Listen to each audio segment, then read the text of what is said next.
La 4G Patelma vous présente Ni Vavao.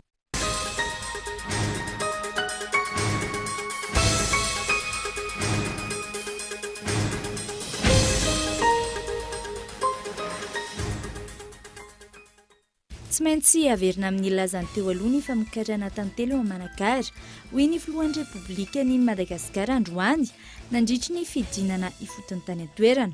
Omena arosha miisa 20 avokoa araka izany ireo tantsaha-piompy tantely ao anatin'ny komina miisa 20 manodidina ny Manakara.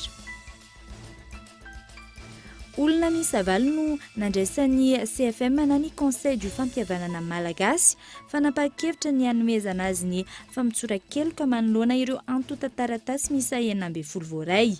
Miisa 20 ireo izay nahazo ny fanonerana arak'asa nandritry ny fandraisana fanapa-kevitra. Totsaina androany tamin'ny alalan'ny visioconférence ny fivoriana andatabatra boribory izay nataon'ny sekretera jeneraly ministera rehetra eto Madagasikara. Tanjona amin'izany ny anetsehana ireo mpisehatra samihafa, ahitana ny loharanom-bola entina natanterahana ny politika pirenena ny fampandrosoana ny tanan-dehibe na ny PNDU eto amin'ny nosy. Karoa ny mpitandro ny filaminana ilay lehilahy namoaka horonan-tsary mamoafady tamin'ny tambazotra tserasera Facebook. Enjeny lalàna velona ny fanaovana horonan-tsary manana endrika mamoafady mampiseho an-tsehatra ankizy ka saziana roa hatramin'ny 5 taona an-tranomaizina miampy lamady amantapitrisany.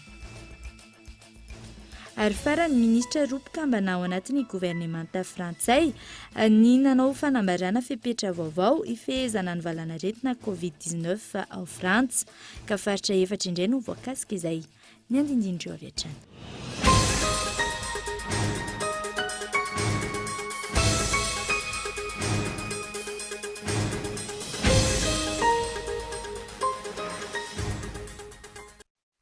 Klasy topoko vafaly miarahabantsika rehetra tonga soa indray ato anatin'izao fampahalalam-baovao izao ary manasanao anaraka izany hatramin'ny farany. Intsika isantarantsika ny fampahalalam-baovao dia tsy maintsy averina amin'ny lazany teo aloha ny famokarana tantely ao Manakara hoy ny filohan'ny Repoblikan'i Madagasikara androany nandritra ny fidinany tany an-toerana. Omena arosha miisa 20 avokoa araka izany ireo tantsaha-piompy tantely ao anatin'ny komina miisa 12 manodidina ny Manakara. Fanadidina entiny Gaetan Andretsilavo. Isan'ny mampalaza ny Manakara ny famokarana kafe, jirofo, letisia, akondro sy ny maro hafa. Io ihany koa ny famokarana tantely izay tsara kalitao. Raha ny tantara, i Manakara no nanana ny tantely tsara kalitao maneran'ny tany teo anelanelan'ny ady lehibe voalohany sy ny ady lehibe faharoa. Averina amin'ny lazany teo aloha io famokarana tantely io. Izay indrindra no antony mahatonga antsika eto amin'ity toerana ity androany satria amerina an'izay lazany Manakara izay tsika amin'ny alalan'iny amin'ny alalan'ny famokarana tantely. Noho izany dia zao no ataontsika tsy lay tantely amidy amina tavoangana ho viva, ilay tantely izay tsy manaraka ny fenitra intsony ny tokony omena, hovokarina sy ahondrana fa mila ampina zany ireo tantsaha mpamokatra n'izany tantely zany. Mila ampina ny orinasa ohatran'ny tony Ilanga Nature izay amokatra zavatra manara-penitra hitondra ny lazan'ny Madagasikara manerana an'izao tontolo izao. Dia izay ny mahafinaritra hoe mba halaza ihany koa maneran-tany izany miel de Madagasikara na ny miel de Manakara zany mba anakoako eran-tany lazan'izany tantely vokatra eto Manakara zany. Ho fahafana manatratra ny tanjona napetraka, omena russe miisa 20 avokoa ireo tantsaha-piompy tantely ao anatin'ny komina miisa 12 manodidina ny Manakara. Zany hoe hitombo kokoa ny fidiram-bolan'izy ireo, hitombo kokoa zany ny qualité na ny kalitao amin'ny zavatra vokarin'izy ireo, zava-dehibe loatra zany izay zay tsy maintsy anapitsikanizy ireo mivokatra azo an'izay zany ao anatin'ny herintaona fotsiny. Dia inona raha toa ka 80 tonne isa-taona ny vokatra izay nivokarina tamin'ny taona lasa na tamin'ity taona ity, dia amin'ity taona ity ihany na amin'ny taona ho avy dia hitombo 100 tonne isa-taona izany. Zany hoe raha 60 tonne ny vokatra zany tamin'ny taona lasa, amin'ity taona ity dia hiakatra 160 tonne izany. Dia mbola ampitombotsika hatrany hatrany zany zany hoe zay le zavatra ilaina ny fanampiana indrindra an'ireo tatsapamokatra ireo mba hitombo ny vokatra vokariny hitombo hiarina ihany koa ny farimpiainan'izy ireo. Vokatry ny fiarah-miasa eo amin'ny tetikasa fiariana sy ireo tantsaha, isy ny fampindramam-bola ho an'ireo izay manana tetikasa. Tanjon'ny tetikasa fiariana raha teo ny fampivoarana ny fiainan'ny mponina amin'ny ankapobeny. Ny fiariana moa araka mifantatsika dia hoe voalohany tamin'ny tantaran'ny firenena nisy vola 40 millions d'euros natokana nomenan'ny banky BNI, nomenan'ny banky hafa ihany koa ny BVSG hoe mba tatana ireo vola ireo tsy anjarany fanjakana no mampindram-bola. Ny Société Générale moa zany sy ny BOA no namenan'ireo vola ireo. Dia ny zavatra natao dia ny olona rehetrarehetra izay mila ny fanampiana, izay tantsaha manana tetikasa tokony ho ampindramam-bola dia ampindramana vola. Milaza aminareo fa zao efa manomboka hitantsika ny vokan'izany, fa afaka herintaona, roa taona, telo taona dia ho hitanareo fa betsaka ny olona izay eny tsy hanao vila akory fa ny mpamboly mba manana ny trano sahaza azy, mba manana ny fiariny, mba afaka mividy télé, mandeha tongotra mba afaka mividy bicyclette, manana bicyclette mba afaka mividy moto. Efa nahazo prix maneran'ny tany amin'ny kalitaon'ny tantely ny orinasa Ilangy Natura ho Manakara. Tsy maintsy atao izay hitazona an'io kalitao eken'izao tontolo izao io ary ampitomboana ny vokatra.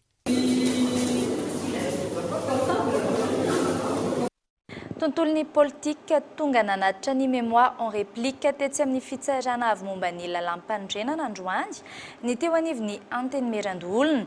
Ity mémoire en réplique ity izay fanohizana ny fitoriana napetraka izy ireo mikasika ilay didim-panjakana laharana fa 24 tsipika 10 fanadidina entiny Henri Florian. Ho fanohizana ny fitoriana izay nataon'ireo loholon'i Madagasikara mahakasika ilay didim-panjakana laharana 24 tsipika 10 androany tonga nanatitra ny mémoire en réplique an'izany tetsy amin'ny fitsarana avo momba ny lalam-panorenana ny loholon'i Madagasikara notariny filohan'ny voamerany lalàna eo anivon'ity anteny Merandoolona ity. Ny fahafantarareo dia nametraka fitoriana dia nangataka nanao mémoire en défense tany amin'ny gouvernement ny ACC dia nangataka ny copine-zany zahay dia nanatitra n'ilay mémoire en réplique zany nataonay androany mamaly ny zavatra nalazain'ny gouvernement ary no amafisinay koa zany fa takinay nisy ny fisarana paibe maso mikasika ty raharaha ity. Fitoriana ka mémoire en défense efa napetraka fitoriana taloha dia nanao namaly izy nangataka mémoire en défense nataon'ny gouvernement dia nangataka zay ny copie-n'io mémoire en défense nataon'ny gouvernement io dia namaly ny zavatra lesan'ny gouvernement zany zay zay le atao hoe mémoire en réplique. Ny fitsarana mikasika an'izy io zany zahay apaibe maso. Nanamafy ihany koa izy fa misy ny sakantsakana mahakasika ny famoahana ny teti-bola ny teny Merandoolona amin'izao fotoana izao. Mikasika ny teti-bola indray dia zavatra efa ao anatin'ny loi de finance iny mahalalàna azy zany dia tokony ampiarina. Ny mahagaga fotsiny zany dia misy ny sakatsakana aty amin'ny mpanatanteraka anaovanay ny amoahana ny fampiasana ny vola zany afanay miasa. Fahitanay azy zany sakatsakana amin'ny hetsika ataonay aty amin'ny senaly izy ka nablokeny io nataony ahoana zay dia tsy anaiky faona fa zay dia tsy maintsy miady fa volanay iny karamanay ny fampandehanana ny androm-panjakana anay ary ao anaty lalàna raha mbola tany-tandalàna dia tokony avoaka ny volanay. Tsy aivina moa fa taoriana nametrany loholon'i Madagasikara ilay fitoriana nangataka ny mémoire en défense ny gouvernement ny fitsarana avo momba ny lalam-panorenana ka nangataka dika mitovy ny anteny Merandoolona. Ny mémoire réplique izay natao izay dia ho famaliana io mémoire en défense io. Fa tokony anaiky izay fanapa-kevitra avoaka ny fitsarana avy momba ny lalam-pandrenana ny fitondram-panjakana sy ny mpanohitra ny amin'ny fanatanterahana na tsy ny fifidianana loholona hoy Ratsirahonan'i Norbert Lala androany teny Anosy. Fanapa-kevitry ny HCC izay andrasana ny herinandro ho avy izao onasaina. Naneho hevitra momba ny toetra rankitriny ny mpanao politika filoha nasionaly ny atoko avy Ratsirahonana Norbert Lala.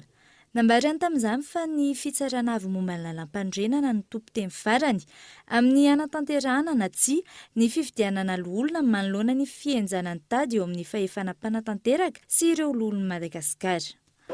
Ny zavatra mbola azo sorotana nefa dia mbola tsy nivoaka ny didiny fitsarana avy momba lalam-pandrenana hatramin'izao aloha. Za mino satria amin'ny latsinainy izao nitapitra ny fametrahana ny taratasy filatsahako fidiana.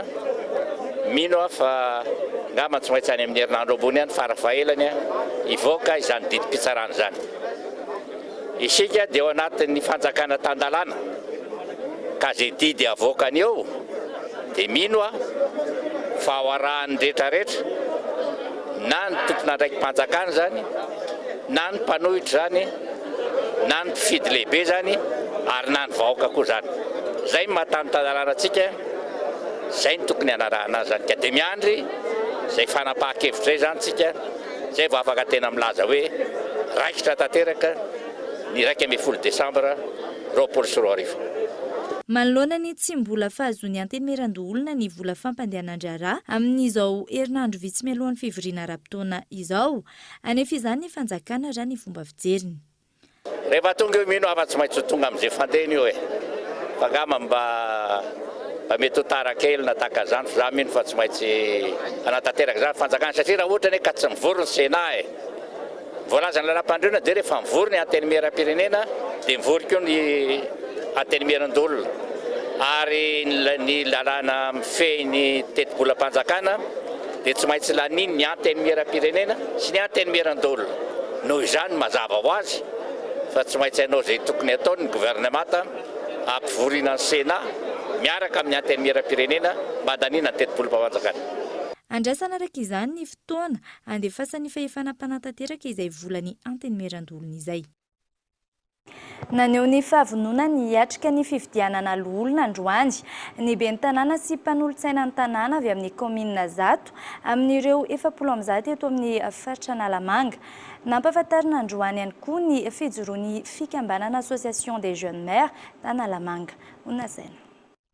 Nanangana fikambanana ireo ben'ny tanàna sy ny mpanolontsaina avy amin'ny komina manodidina ny Zato amin'ireo 70 amin'ny Zato misy eto amin'ny faritra Analamanga ka mivondrona amin'ny AJM-ana ny Association des Jeunes Maires d'Analamanga. Androany nanao fanambarana izy ireo fa manohana ary vonona anefa ny adidy amin'ny fifidianana loholona ny 12 ny volana Desambra izao. Ben'ny tanàna sy mpanolontsain'ny tanàna eto amin'ny faritra Analamanga vonona be isika anatanteraka izany fifidianana sénateur loholona izany amin'ny faha 12 ny volana Desambra ho avy izao. Vonona va isika. Raha ny fanazavana, isan'ny antom-pijoroan'ity fikambanana ity ihany koa ny fampizarana traikefa ny fanampiana misimisy kokoa eo amin'ny samy komina hitondra makany amin'ny fandrosoana miaraka. Olona misy avaly kosa no nandraisan'ny CFM na ny Conseil du fampihavanana malagasy fanapahan-kevitra ny hanomezana azy ny fampitsoran-kelika manoloana ireo antonta-taratasy misy 12 voaray. Misy 20 ireo izay nahazo ny fanonerana arak'asa nandritra ny fandraisana fanapahan-kevitra. Androany moa no nifarana ny fotoam-pivoriana fahatelo ny teo anivon'ny CFM. Henri Florian no nitondra ny fanampanazavana. Nifarana androany ny fivoriana fahatelo ny filan-kevitry ny CFM na ny Conseil du fampihavanana malagasy nandritra ity fivoriana ity no nandinihan'ireo mpikambana ao anatiny ny mahakasika ireo antonta-taratasy tonga teo aminy, mahakasika ny lafanjavatra efatra samihafa toy ny mahakasika ny amnistie na ny famotsoran-keloka, teo ihany koa ny mahakasika ny réparation de carrière na ny fanonerana arak'asa, ao ihany koa ny indemnisation na ny fangatana onitra, ary farany ny mahakasika ny distinction honorifique. Namaly ireo fangatahana ireo izy ireo taoriany ny fanadidinina taon'ny mpikambana mahakasika ireo antonta-taratasy maro samihafa ireo izay mitsinjara tahaka izao.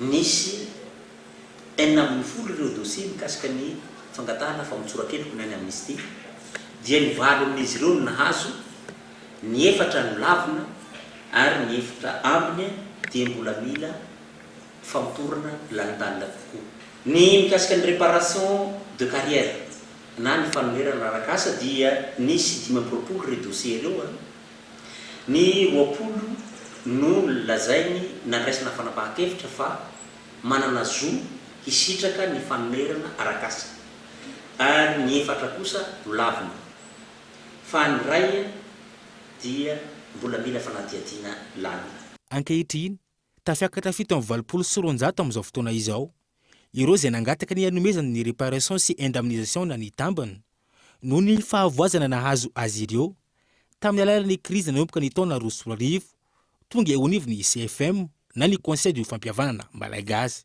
tsy mbola afaka nandinika ireo antotantaratasy ireo izy ireo noho ny antony maromaro raha ny fanazavana. Misy kosa ireo fangatahana onitra na indemnisation namoiny ainy na very fananana na simba fananana dia manao fangatahana aty aminay koa. Izy ireo zany araky ny efa voalazako dia miandry ny fivoahan'ny didim-panjakana na ny décret anankiroa no tena andrasana amin'izy io. Voalohany dia ny fitsangana ny Fonds national de solidarité sy ny caisse nationale de réparation et d'indemnisation satria tokony hitsangana légalement zany izy io, ny création io zany.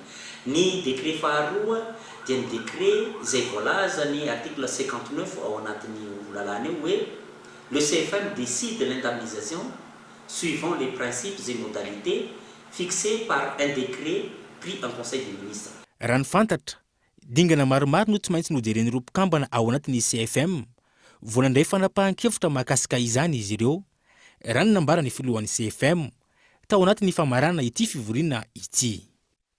Lafim-baovao hafa tanteraka kosa indray ankoatra ny tosika ara-tsakafo ilaina ny fametrahana ny foto-drafitr'asa manome rano any amin'ny faritra atsimo iny izay misedra ny tsy fanjarian-tsakafo sy ny maintany raha ny fanazavany solotena maharitry ny PAM eto Madagasikara. Izany no atao mba ho vahaolana maharitra amin'ny olana any atsimo. Androany nanolotra fanampiana ho an'ireo mpianatra any amin'ny faritra atsimo iny ny firenena Rosiana. Fanadidina entiny Michela Ranakson.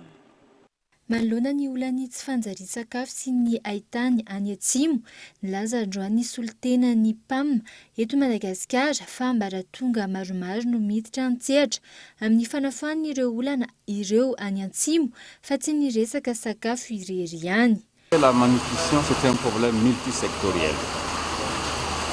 Il y a olana mikasika sehatra maro ny tsy fanjarian-tsakafo, ny sakafo, ny fahasalamana, ny rano, ny fahadiovana. Misy ny hoe fiankinana amin'ny rotsakorana fa ny zavatra tokony ho atao androany dia ny fifehezana ny rano, manao baraza, mametraka pipeline, fametrahana rano mandritra ny fotoana maharitra ahafahana ireo mponina miasa. Izany no ilazako hoe tsy asan'ny PAM izany fa asa ifandrombona ny tompona ndraiky mpanjakana maro izany. Il demande beaucoup de travail en commun, d'efforts conjugués. Anatotanisa mandina ny $300 ny fanampiana arabola avy amin'ny PAM ho an'ny any atsimo ho an'ny taona 2022 hatramin'ny taona 2022. Izany hoe $80 isan-taona ny toana omen'ny PAM ho an'ny any atsimo iadina amin'ny olany tsy fanjarian-tsakafo. Ho an'ny androany tafiditra ao anatin'ny programme alimentation scolaire an'ny PAM nanome fanampiana ara-tsakafo ho an'ny mpianatra roa hetsy amin'ny sekoly mpanjakana any atsimo ho an'ny taom-pianarana 22 raiky amin'ny 22 i Rosia. Fanampiana izay mitidina $100. Raha tsy ivona fiara-miasan'ny PAM amin'ny gouvernemanta malagasy amin'ny alalan'ny ministeran'ny fampianarana ny programme alimentation scolaire dia efa tafapetraka amin'ny sekolim-panjakana miisa 700 ao anatin'ny distrika 12 manana olana amin'ny sakafo any amin'ny faritra Androy, Anosy ary Atsimo Andrefana. Izany amin'iny fanosoka fana tamin'ny fomba ofisialy androany ny boutique Fena Beauté ao amin'ny Aero Village Talatamady. Ny Fena Beauté izay manana ny mampiavaka azy noho izy miainga amin'ny plante naturelle ankoatra ny vidiny mirary. Gaëtan Andretsilavo. Manana ny mampiavaka azy amin'ireo produits de beauté rehetra ny produit Fena izay ahitana savon, lait, coloration sy izay momba ny cosmétique rehetra. Produit an'ny Fena bazina ny savon anay zao araka an'ilay nazavaina teo misy an'ilay manana savon bazina vanille zay zany hoe matetika en général le izy à bazina plante naturelle misy vanille, olive, fraise, resaka légumes sy fruits zay ny ao anatin'ilay produit mba tsy hampisy justement an'ilay effet secondaire amin'olona. Nateo aza ny fahasarotana indrindra amin'izao fotoana aorian'ny fihiboana izao, niezaka hatrany ny anome fahafahampon'ny mpanjifa izy ireo ary niezaka ny anitatra hatrany ireo toeram-pivarotana ny vokatra. Manangana zavatra aloha tsy mora, tena hoe tsy mora fa nisy fiezahana be da be tamin'ny ekipa rehetrarehetra le izy tsy tamin'ny mpanorona rehetra fa ny ekipa ny fena beauté rehetrarehetra dia efa nanomboka tamin'ny voalohany taona no karakaraina le izy dia moa nisy an'le situation dia izao le izy vokateraka. Nosokafana tamin'ny fomba ofisialy androany araka izany ny boutique Fena Beauté ao amin'ny Aérovillage talata maty. Manasa antsika rehetrarehetra tsy hakanavaka eto Antananarivo tonga aty aminay Aérovillage ny boutique anay vente en détail aty ho an'izay hividy tsirairay fa ho an'izay hividy en gros dia any Ambodivolikely. Maro ireo avy any amin'ny faritra tonga maka produit amin'izy ireo ka mivarotra izany any amin'ny faritra ny avy ny tsirairay avy.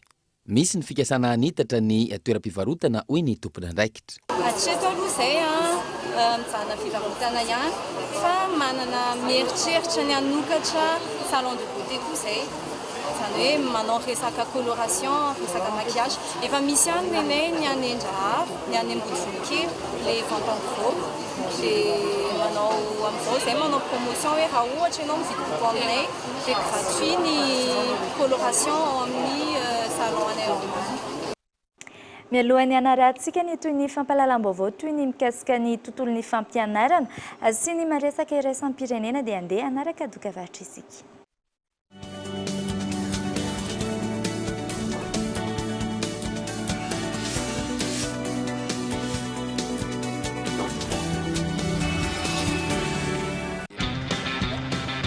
Oui, appel vers tous les opérateurs.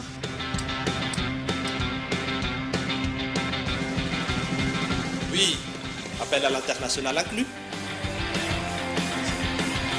Oui, mes SMS, je ne les compte plus.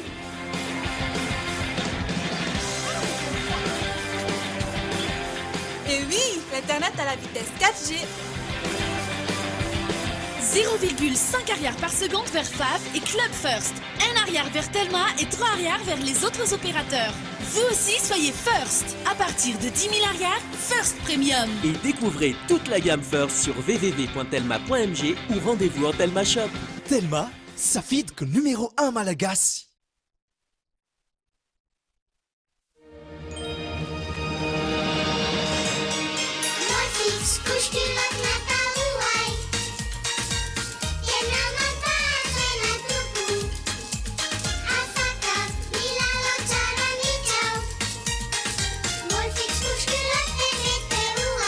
Ny fanamboarana ny Molfix dia natao manokana ho an'ny zanakao. Ny couche culotte Molfix dia teknôlôjia malefaka izay tena mifanaraka amin'ny vatan'ny zanakao. Ny couche culotte Molfix vaovao dia novoron'ny zaza ho an'ny zaza.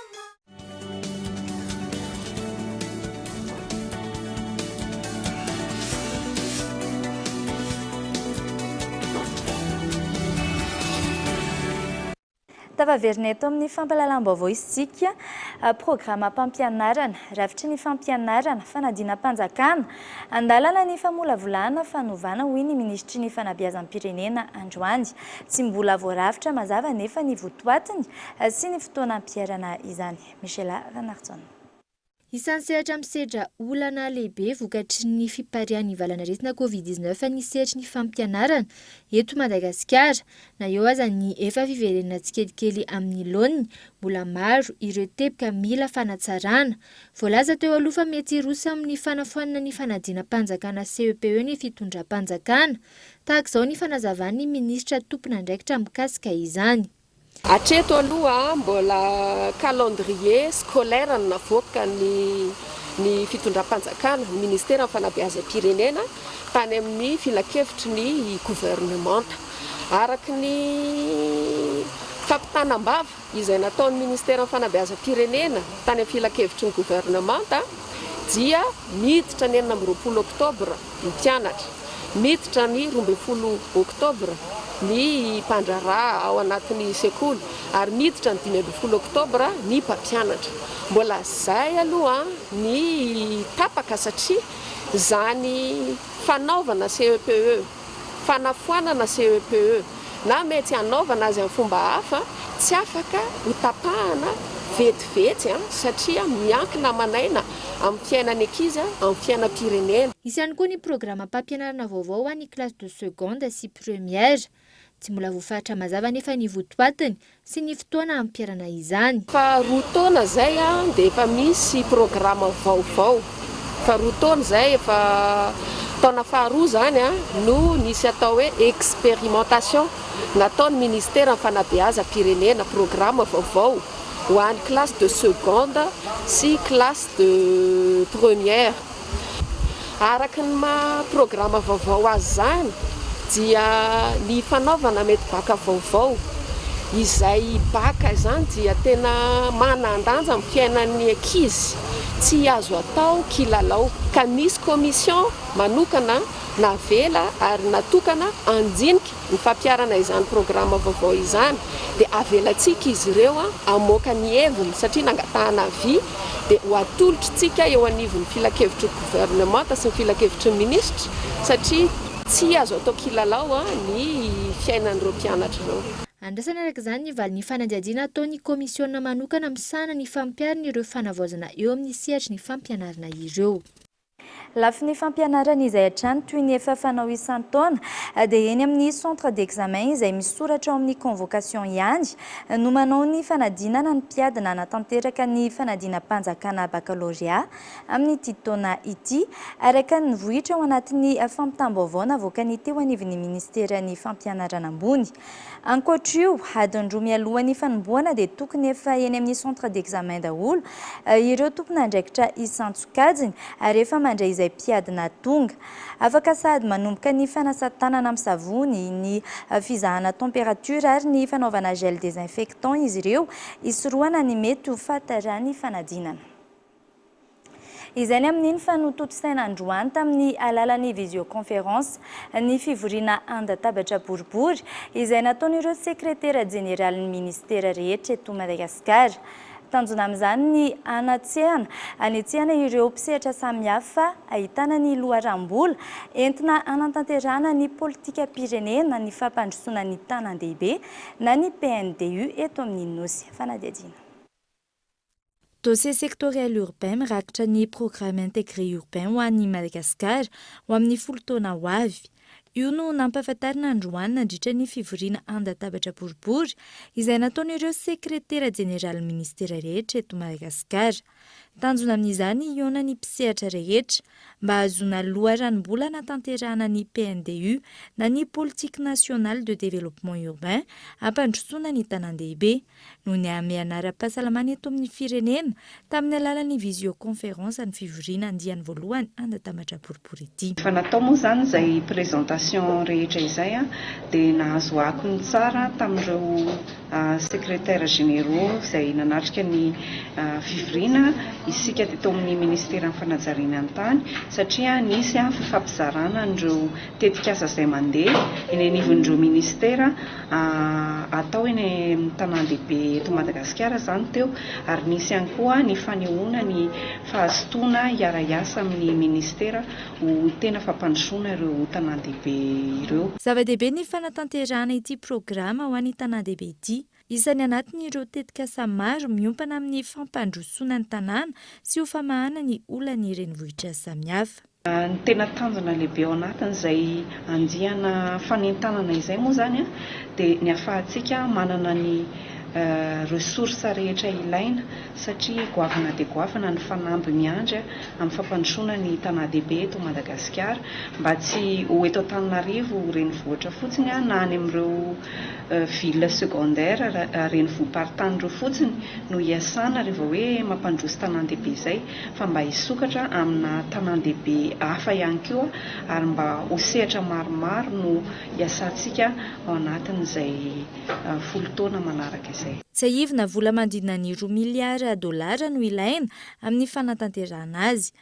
Mbola misy andiany manaraka ny fivoriana andatabatra boribory iarahana amin'ny sehatra tsy miankina sy amin'ireo mpamady vola ary ny plateforme des acteurs urbains mba ahafahana mahazo ireo enti-manana rehetra anatanterahana azy.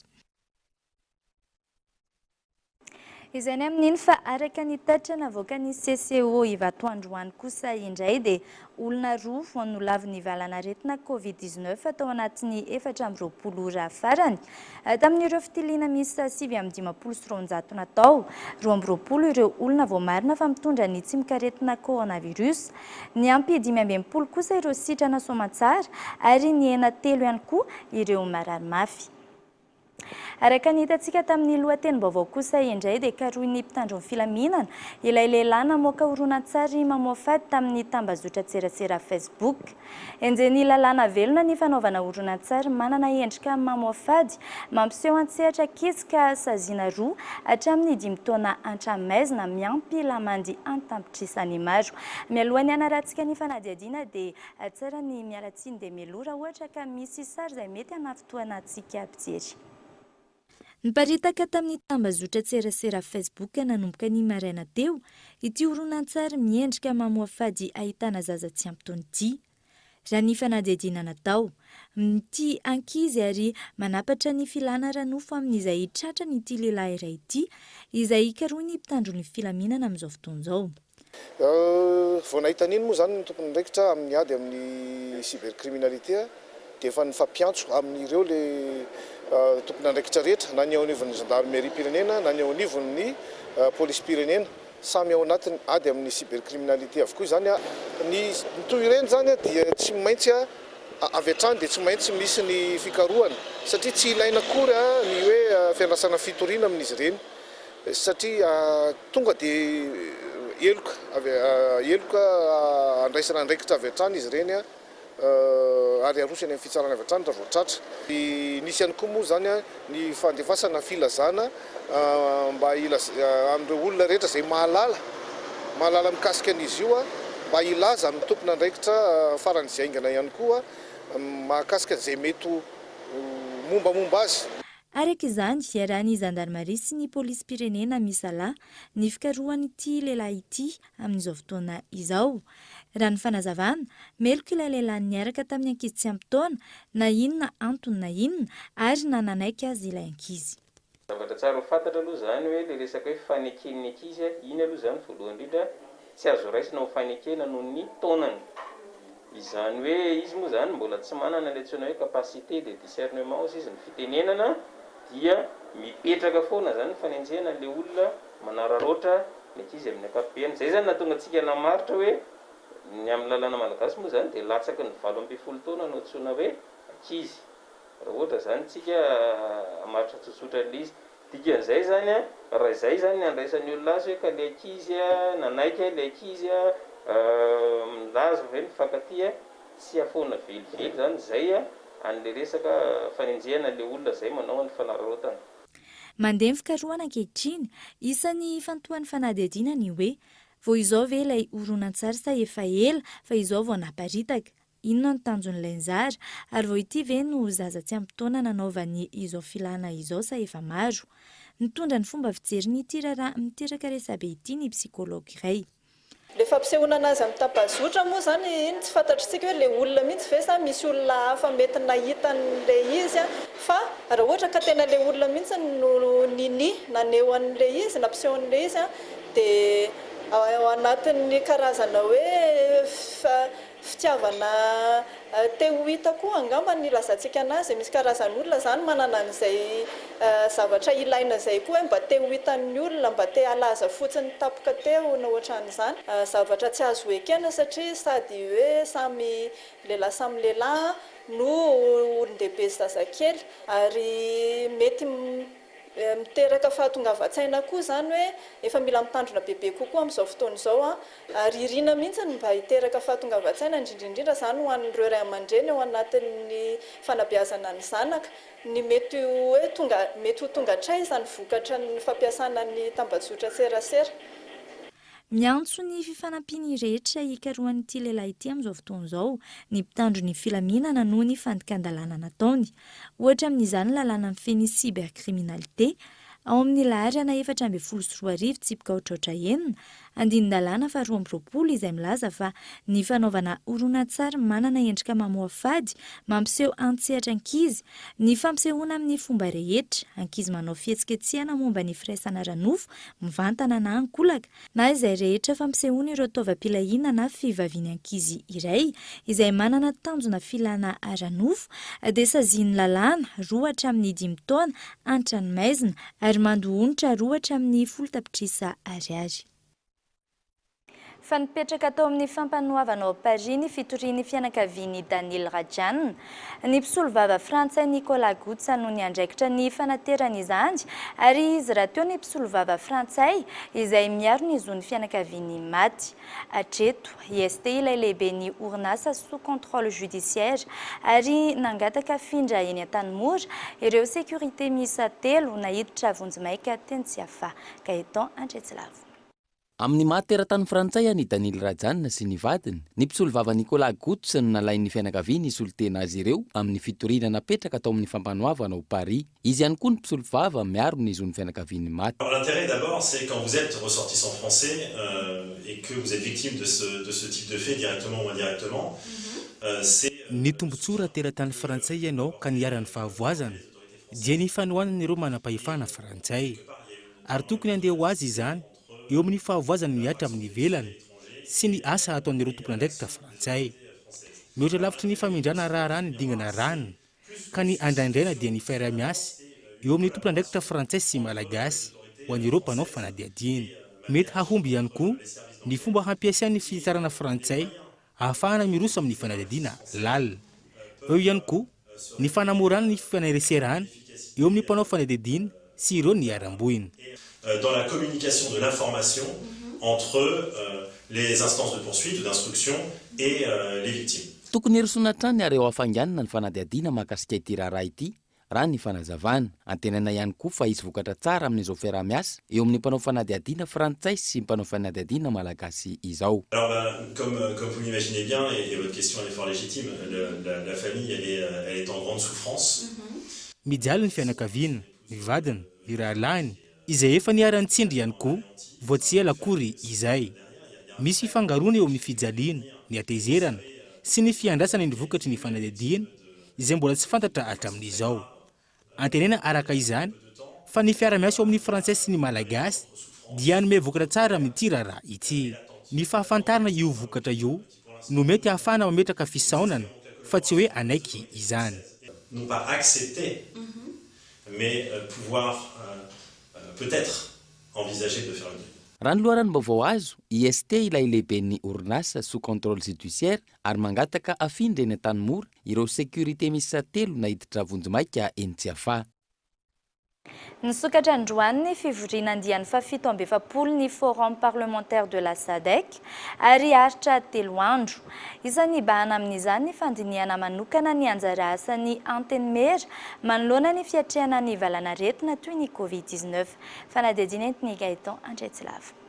Nisokatra androany zoma fa 7 volana oktobra 2024 ny fivoriana andiany fa 7 ny forum parlementaire de la SADC ary aritra 3 andro.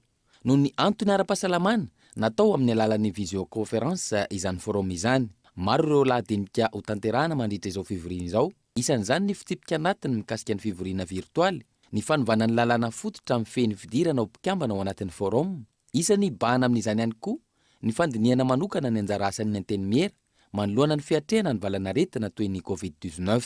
Mandray anjara amin'izany ny solombavambahoaka amin'ny antenne mera-pirenena eny Tsimbazaza izay tarina Andriamatoa Fiarovana Lovanirina, solombavambahoaka voafidy tao Betafo, Masiko Lomali, solombavambahoaka voafidy tao Tsiombe, Lova Herzo Rajaobelina, solombavambahoaka voafidy tao Moramanga sy Joni Donavanina, solombavambahoaka voafidy tao Antanifotsy. Fa teny amin'ny komina Kadinandriana no nanohizany fikambanana vehivavy malagasy miara-miainga ny fivarotana fitaovam-pianarana amin'ny vidiny mirary tamin'ity androany ity. Zava-dehibe ny hetsika tahak'izao raha ny nambaran'ireo ray aman-dren'ny mpianatra. Henri Florian nanao fanadihadiana. Mahatsiaro ho afa-pahasahiranana ireo ray aman-dren'ny mpianatra manoloana ny hetsika karakarain'ny vehivavy malagasy miara-miainga ao anatin'ny hetsika fivarotana fitaovam-pianarana izay manakaiky ny vahoaka amin'ny vidiny mirary.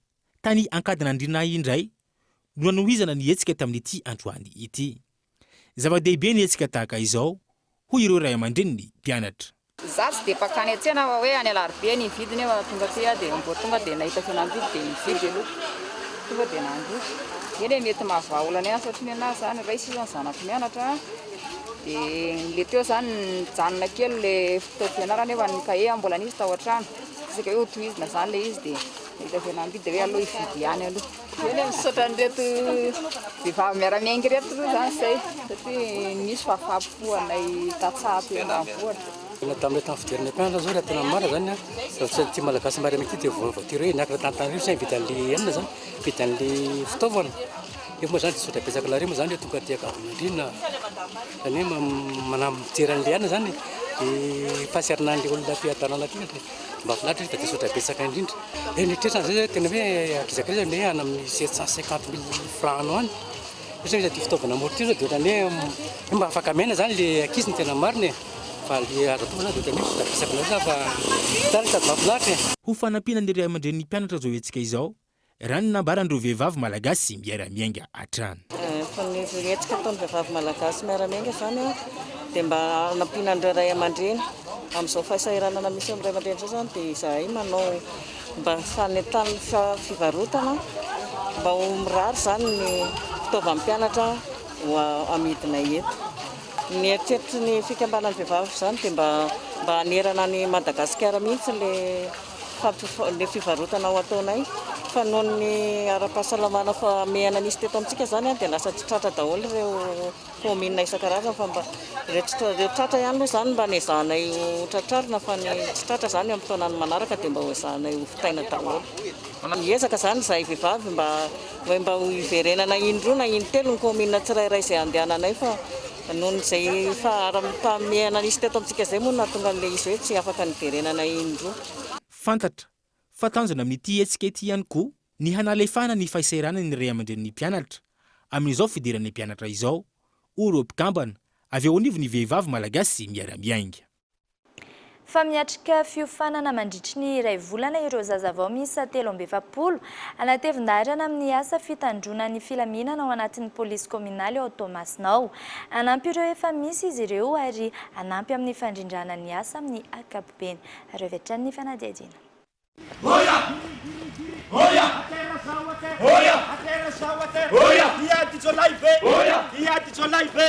Mbola vitsy raha nisan'ireo polisy munisipaly miaraikitra ny fitandrona ny filaminana amin'ny ankapobeny eo anivony komuna Ambonivohitra Toamasina.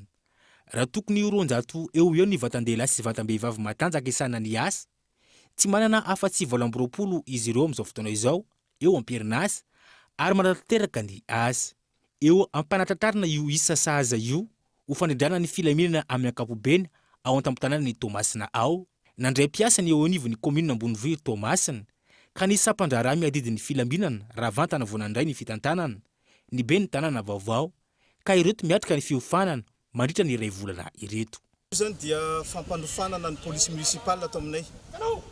Izy io tsy sisy hoe recrutement avy any ivelany fa ny efa mpiasa ato amin'ny commune ihany no sivanina zany zay tianao polisy municipale dia natsona zareo ireo dia io nefa tsy atao foana satria maro ny asa manandraikitra zay iankinina aminy fandaminana ny tanàna Toamasina ity amin'ny maha polisy azy zay ka eo anatren'izay dia misy ny fiara-miasa amin'ny polisy nationale zay isorako BDP moa zany ny eto ny directeur amin'ny solitena ministre zay ny polisy nationale miaraka amin'ireo inspecteur de police ato amin'ny polisy municipale anay no manome fampiofanana an'ireo mba ho tsara hofana zany mba tsy hisetrasetrany anaty vahoaka mba hampiatra ny lalàna mba hisiny firindrana ny filaminana eto anatin'ny tanànan'ny Toamasina sy ny fifamoivoizana amin'ny ankapobeny. Mandray asa vetrany ireto mpiofana 370 vaovao ireto raha vantany vao vita ny fiofanana.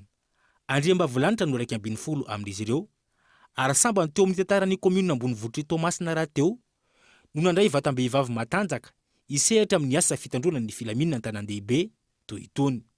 Mitovy ny amafin'ny fiampiofanana sedraina ho an'ny vehivavy sy ho an'ny lehilahy.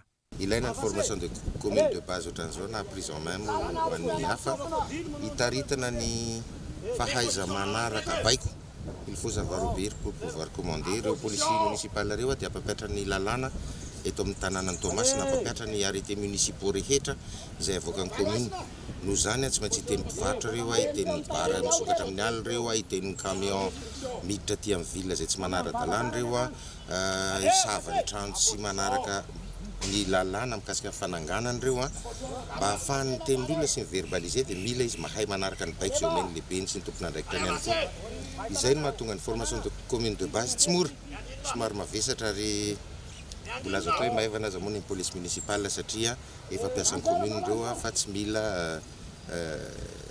foazana intsony ny fitiavany an'ilay asa. Ankoatra ny fampanarahan-dalàna ny famovizana sy ny fifehezana ny filaminana amin'ny ankapobeny, mbola asa mafy miary ny isam-pandraraha miadidin'ny filaminana eo anivon'ny commune ambonivohitra ihany koa ny fitsirina ireo fananganana foto-drafitrasa tsokosoko izay nahazovana hatramin'izay ka tsy manaraka ny drafitry ny tanàn-dehibe ary mbola asa goavana ihany koa natrehan'ny bentanana sy ny ekipany malona izany. Fa ny votoatin'ny gazety mpiseho isan-kerinandro Madagascar Matin Hebdo indray no andeha arahantsika manaraka. Nivoaka androany ny gazety Madagascar Matin Hebdo laharana fa 420 ho an'ny fasifika hatramin'ny 15 ny volana oktobra 2024 amin'ny vidiny 900 ariary. Lohateny lehibe amin'izany tournée présidentielle Gros Pacte d'Espérance pour le Sud izay hita ao amin'ny pejy faha-efatra. Fary malagasy au lieu de la recherche scientifique nationale amin'ny pejy faha-telo no ahitana ny kaskan'izay. Journée internationale des personnes âgées, une célébration sous l'égide du ministère de la Population izay hita ao amin'ny pejy faha-12. Tontolon'ny fanatanjahantena, regroupement des Barea, 16 joueurs présents à Luxembourg ao amin'ny pejy faha-9 no ahitana ny mikasikan'izay. Ary taky ny mahazatra dia ao amin'ny pejy faha-10 no ahitana ny mikasika ny ampahany ao amin'ny fandarana alalino izay arahany eto amin'ny Kolo TV. Ny mikasika ny resaka ala rava ny atsasaky ny ala tao anatin'ny enimpolo taona, ny mikasika izay no entina aminao ao anatin'ny fandarana alalino ary hita ny ampahany amin'izay ao amin'ny pejy faha-10 atao anatin'ity gazety Madagascar Matin Hebdo ity. Eo amin'ny maresaka iraisam-pirenena kosa indray, ministra roa-mpikambana ao anatin'ny governemanta frantsay no nanao fanambarana fepetra vaovao ifehezana ny valanaretina Covid-19 ao Frantsa ka faritra efatra indray no voakasika izay. Noresahana izy ireo ihany koa ny tahiry firaisan-kina nampian'ireo orinasa. Fanadihadiana eo amin'ny sarin'ny France 24. Taoriny ex-Marseille, Paris ary Guadeloupe, faritra efatra ao Frantsa indray no nanaovana fanambarana fepetra vaovao ifehezana ny tsy mikaretina coronavirus any an-toerana. Araka izany, Grenoble, Lille, Lyon ary Saint-Etienne dia ho lasa faritra mafana manomboka ny asabotsy ho avy izao. Raha ny fanambarana nataon'ny ministry ny fahasalamana Frantsay nandritra ny fionany tamin'ireo mpanao gazety. Raha ny fanazavana, anjaran'ny préfet any an-toerana no hanao ny fanambarana mahakasika ny fanakatonana ny bara. Tokony hanamafepetra entitra kosa ankilany ireo toeram-pisakafoanana. Raha tsy ahivana, tsy mitsahatra mitombo ny isan'ny olona voamarina fa mitondra sy matiny ny tsy mikaretina coronavirus tao Frantsa. Antonona andraisana ny fepetra fanakatonana ireo toerana mampiforo olona maro. Dia izay koa tompoko klasy tompoko vavy namarana ny fampahalalam-baovao tamin'ity alin'ity. Ankasitrahany ianao nanaraka izany hatramin'ny farany. Filma tompoko.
La 4G by Telma vous a présenté Ni Vavao.